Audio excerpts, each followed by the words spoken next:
Parashat Shemot. Exodus chapter 1 verse 1 to chapter 6 verse 1. Chapter 1.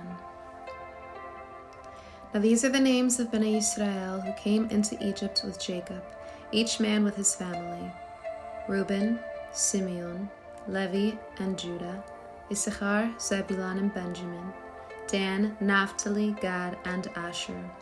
The souls that came out of the line of Jacob numbered 70 in all, while Joseph was already in Egypt. Then Joseph died, as did all his brothers and all that generation. But Bnei Yisrael were fruitful, increased abundantly, multiplied, and grew extremely numerous, so the land was filled with them. Now there arose a new king over Egypt who did not know Joseph. He said to his people, "Look, the people of Bnei Yisrael are too numerous and too powerful for us. Come, we must deal shrewdly with them, or else they will grow even more numerous, so that if war breaks out, they may join our enemies, fight against us, and then escape from the land." So they set slave masters over them to afflict them with forced labor, and they built Pithom and Ramses as storage cities for Pharaoh. But the more they afflicted them, the more they multiplied and the more they spread. So the Egyptians dreaded the presence of Bnei Yisrael. They worked them harshly and made their lives bitter with hard labor, with mortar and brick, doing all sorts of work in the fields. In all their labors they worked them with cruelty. Moreover, the king of Egypt spoke to the Hebrew midwives, one of whom was named Shiphrah, and the other Puah, and said, "When you help the Hebrew women during childbirth, look at the sex. If it's a son, then kill him, but if it's a daughter, she may live." Yet the midwives feared God, so they did not do as the king of Egypt commanded them, but let the boys live. So the king of Egypt summoned the midwives and said to them, "Why have you done this? Let the boys live." The midwives told Pharaoh, "Because the Hebrew women are not like Egyptian women. They are like animals and give birth before the midwife comes to them." So God was good to the midwives, and the people multiplied, growing very numerous. Because the midwives feared God, he gave them families of their own. But Pharaoh charged all his people, saying, "You are to cast every son that is born into the river, but let every daughter live." Chapter 2. Now a man from the house of Levi took as his wife a daughter of Levi. The woman conceived and gave birth to a son. Now when she saw that he was delightful, she hid him for 3 months. But when she could no longer hide him, she took a basket of papyrus reeds, coated it with tar and pitch, put the child inside, and laid it in the reeds by the bank of the Nile. His sisters stood off at a distance to see what would happen to him. Then the daughter of Pharaoh came down to bathe, while her maidens walked along by the riverside. When she saw the basket among the reeds, she sent her handmaiden to fetch it. When she opened it, she saw the child, a baby boy, crying. She had compassion on him and said, "This is one of the Hebrew children." Then his sister said to Pharaoh's daughter, "Should I go and call a nurse from the Hebrews to nurse the child for you?" Pharaoh's daughter told her, "Go." So the girl went and called the child's mother. Then Pharaoh's daughter said to her, "Take this child and nurse him for me, and I will pay you your wages." So the woman took the child and nursed him. After the boy grew older, she brought him to Pharaoh's daughter, and he became her son. So she named him Moses, saying, "Because I drew him out of the water." Now it happened in those days, after Moses had grown up, that he went out to his brothers and saw their burdens. He noticed an Egyptian beating a Hebrew, one of his own people. So he looked around, and when he saw that there was nobody, he killed the Egyptian and hid him in the sand. Then he went out the following day and saw 2 Hebrew men fighting. So he said to the guilty one, "Why are you beating your companion?" The man answered, "Who made you a ruler and a judge over us? Are you saying you're going to kill me just as you killed the Egyptian?" Then Moses was afraid and thought, for sure the deed had become known. When Pharaoh heard about this, he tried to kill Moses. But Moses fled from Pharaoh and settled in the land of Midian, where he sat down by a well. Now the priest of Midian had 7 daughters who came and drew water. They filled the troughs to water their father's flock. But shepherds came and drove them away. So Moses stood up, helped them, and watered their flock. When they came to Reu, their father, he said, "How come you've returned so soon today?" So they told him, "An Egyptian delivered us out of the hand of the shepherds. He also drew water for us and watered the flock." "Where is he then?" he said to his daughters. "Why did you leave the man behind? Invite him to have some food to eat." Moses was content to stay on with the man. Later he gave Moses his daughter Zipporah. She gave birth to a son, and he named him Gershom, saying, "I have been an outsider in a foreign land." Now it came about over the course of those many days that the king of Egypt died. Bnei Israel groaned because of their slavery. They cried out, and their cry from slavery went up to God. God heard their sobbing and remembered his covenant with Abraham, Isaac, and Jacob. God saw Bnei Israel, and he was concerned about them. Chapter 3. Now Moses was tending the flock of his father-in-law Jethro, the priest of Midian. So he led the flock to the farthest end of the wilderness, coming to the mountain of God, Horeb. And the angel of Adonai appeared to him in a flame of fire from within a bush. So he looked and saw the bush burning with fire, yet it was not consumed. Moses thought, "I will go now and see this great sight. Why is the bush not burnt?" When Adonai saw that he turned to look, he called to him out of the midst of the bush and said, "Moses, Moses!" So he answered, "Hineni." Then he said, "Come no closer. Take your sandals off your feet, for the place where you are standing is holy ground." Moreover, he said, "I am the God of your father, the God of Abraham, Isaac, and Jacob." So Moses hid his face because he was afraid to look at God. Then Adonai said, "I have surely seen the affliction of my people who are in Egypt, and have heard their cry because of their slave masters, for I know their pains. So I have come down to deliver them out of the hands of the Egyptians, to bring them up out of that land into a good and large land, a land flowing with milk and honey, into the place of the Canaanites, Hittites, Amorites, Perizzites, Hivites, and Jebusites. Now behold, the cry of Bnei Israel has come to me. Moreover, I have seen the oppression that the Egyptians have inflicted on them. Come now, I will send you to Pharaoh, so that you may bring my people Bnei Israel out from Egypt." But Moses said to God, "Who am I, that I should go to Pharaoh and bring Bnei Israel out of Egypt?" So he said, "I will surely be with you, so that will be the sign to you that it is I who have sent you. When you have brought the people out of Egypt, you will worship God on this mountain." But Moses said to God, "Suppose I go to Bnei Israel and say to them, 'The God of your fathers has sent me to you,' and they ask me, 'What is his name?' What should I say to them?" God answered Moses, "I am who I am." Then he said, "You are to say to Bnei Israel, 'I am has sent me to you.'" God also said to Moses, "You are to say to Bnei Israel, 'Adonai, the God of your fathers, the God of Abraham, the God of Isaac, and the God of Jacob has sent me to you. This is my name forever, and the name by which I should be remembered from generation to generation. Go now, gather the elders of Israel together and say to them, Adonai, the God of your fathers, the God of Abraham, Isaac, and Jacob has appeared to me, saying, I have been paying close attention to you, and have seen what is done to you in Egypt. So I promise I will bring you up out of the affliction of Egypt into the land of the Canaanites, Hittites, Amorites, Perizzites, Hivites, and Jebusites, to a land flowing with milk and honey. They will listen to your voice, so you will go, you along with the elders of Israel, to the king of Egypt and say to him, Adonai, the God of the Hebrews, has met with us. Now please let us take a 3-day journey into the wilderness, so that we may sacrifice to Adonai our God. Nevertheless, I know that the king of Egypt will not let you go, except by a mighty hand. So I will stretch out my hand and strike Egypt with all my wonders that I will do in the midst of it. After that, he will let you go. Then I shall grant these people favor in the eyes of the Egyptians. So it will happen that when you go, you will not leave empty-handed.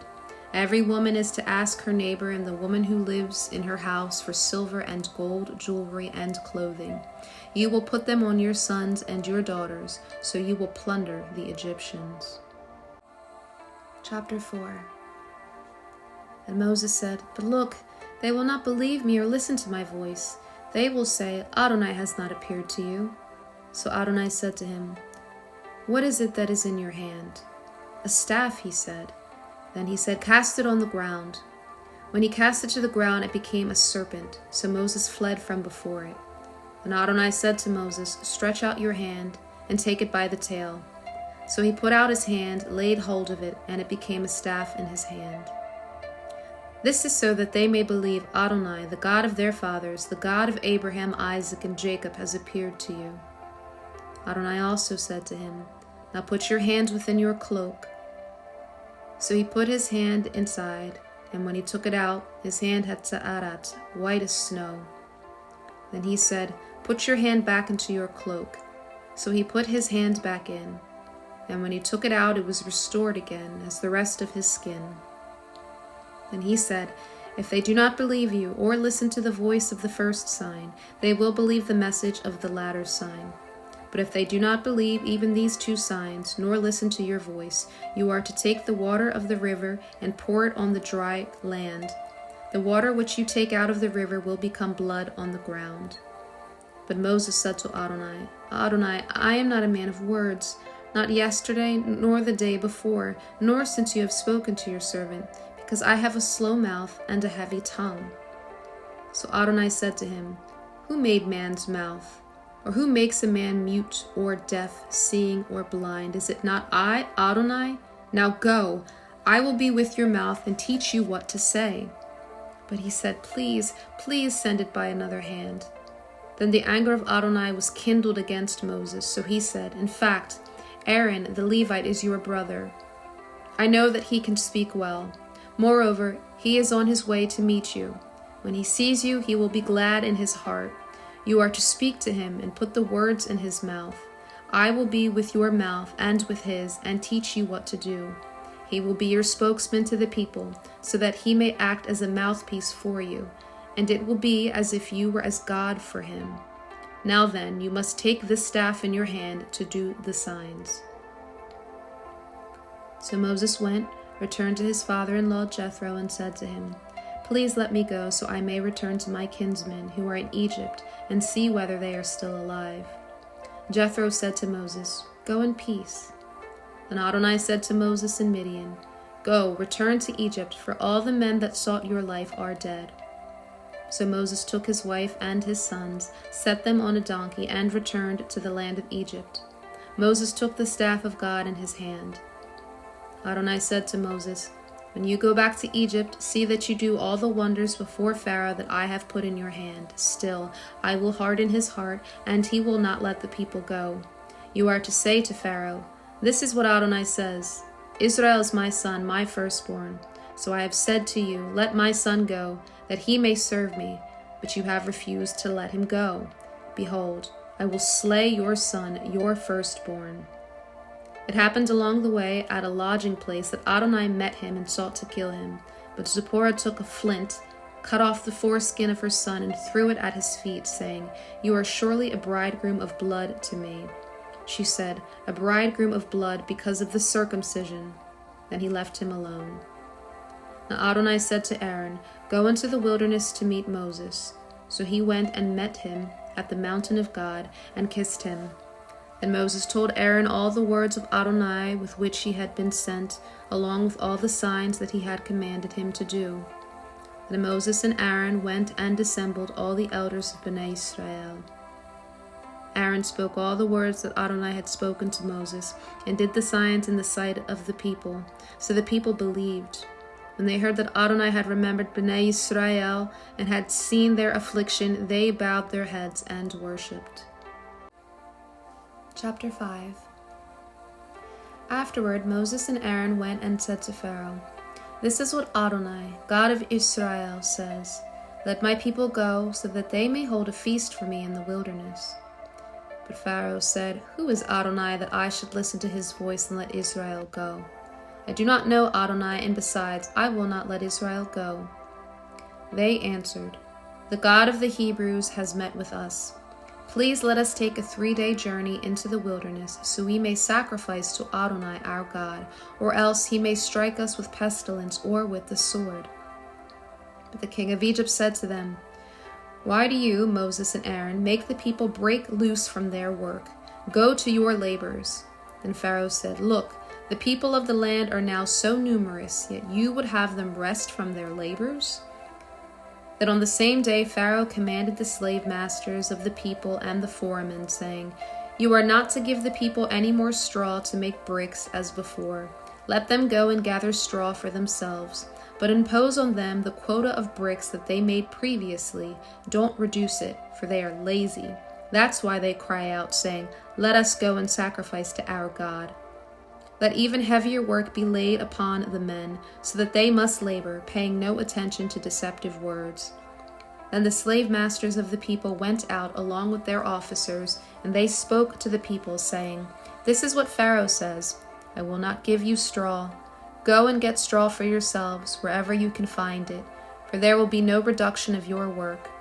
So the people were scattered throughout all the land of Egypt to gather stubble for straw. But the slave masters pressured, saying, 'Fulfill your work, your daily amount, just as when there was straw.' Moreover, the foremen of Bnei Yisrael, whom Pharaoh's slave masters had set over them, were beaten and asked, 'Why haven't you met your quota of bricks, both yesterday and today like before?' The foremen of Bnei Yisrael came and cried out to Pharaoh, saying, 'Why do you deal this way with your servants? No straw is given to your servants, yet they say to us, "Make bricks," and look, your servants are beaten. But it is your own people at fault.' But he said, 'Lazy, you're lazy. That's why you were saying, "Let us go and sacrifice to Adonai." So go now and work. No straw will be given to you, but you must deliver the quota of bricks.' So the foremen of Bnei Yisrael saw that they were in trouble when they were told, 'You are not to reduce the number of bricks from day to day.'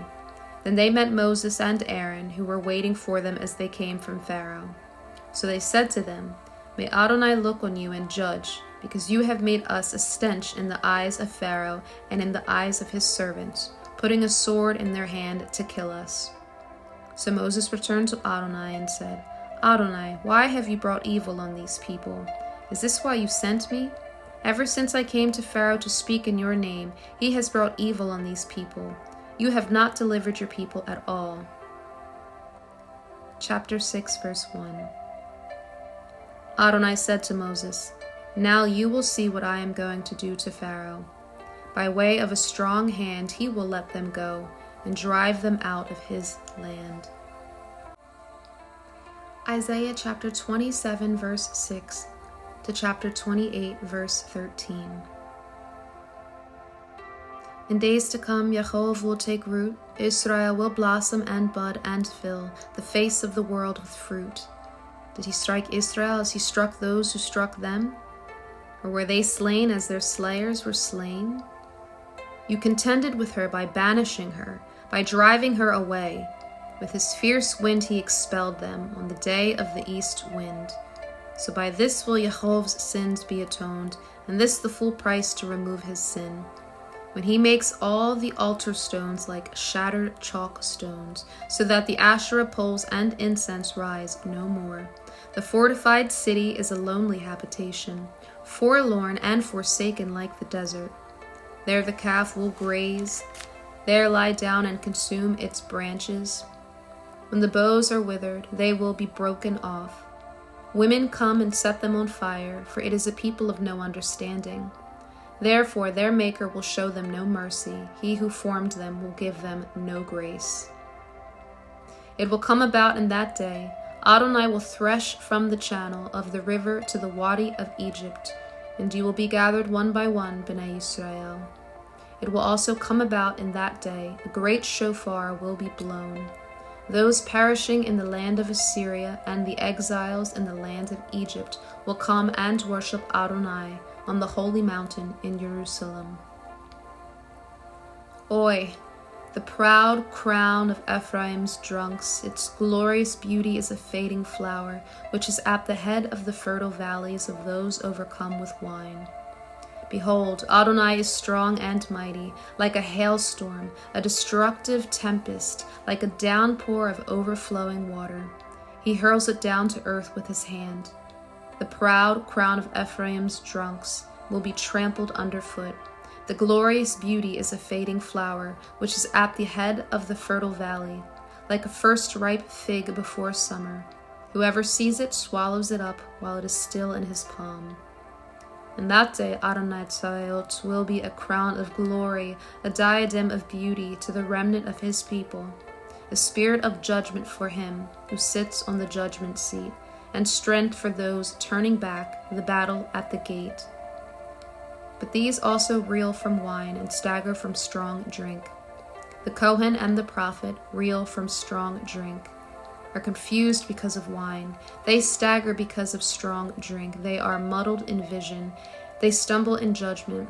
Since all the tables are full of the filth of vomit, no place is left. To whom will he teach knowledge? To whom will he explain the message? Those just weaned from milk? Those just taken from the breast? For it must be precept upon precept, precept upon precept, line upon line, line upon line, here a little, there a little. For through stammering lips and a foreign tongue he will speak to his people, to whom he said, Here is rest, give rest to the weary, here is repose. But they would not listen. So the word of Adonai is to them precept on precept, precept on precept, line upon line, line upon line, here a little, there a little. So they walk and fall backward, and are broken, trapped, and captured. Isaiah chapter 29, verses 22 and 23. Therefore, thus says Adonai, Redeemer of Avraham, concerning the house of Yaakov, Yaakov will no longer be ashamed, no longer will his face grow pale. For when he sees his children, the work of my hands in his midst, they will sanctify my name. They will sanctify the Holy One of Yaakov, and stand in awe of the God of Israel. 1 Corinthians chapter 14, verse 13 to 25. Therefore let one who speaks in a tongue pray that he may interpret. For if I pray in a tongue, my spirit prays, but my mind is unfruitful. What is it then? I will pray in my spirit, but I will also pray with my mind. I will sing praises with my spirit, and I will also sing praises with my mind. Otherwise, if you give thanks and praise in the spirit, how will one filling the place of the ungifted say the Amen to your thanksgiving, since he has no idea what you're saying? For you certainly give thanks well, but the other person is not built up. I thank God that I speak in tongues more than all of you. However, in Messiah's community, I would rather speak 5 words with my mind, so I may also instruct others, than 10,000 words in a tongue. Brothers and sisters, stop being children in your thinking. Rather, be infants in evil, but in your thinking be mature. In the prophets it is written, By those with strange tongues and by the lips of strangers I will speak to this people, and not even then will they listen to me, says Adonai. Therefore tongues are a sign, not for believers, but for unbelievers. But prophecy is a sign not for unbelievers, but for believers. So if Messiah's whole community comes together and everyone speaks in tongues, and uninstructed or unbelieving people come in, won't they say that you are crazy?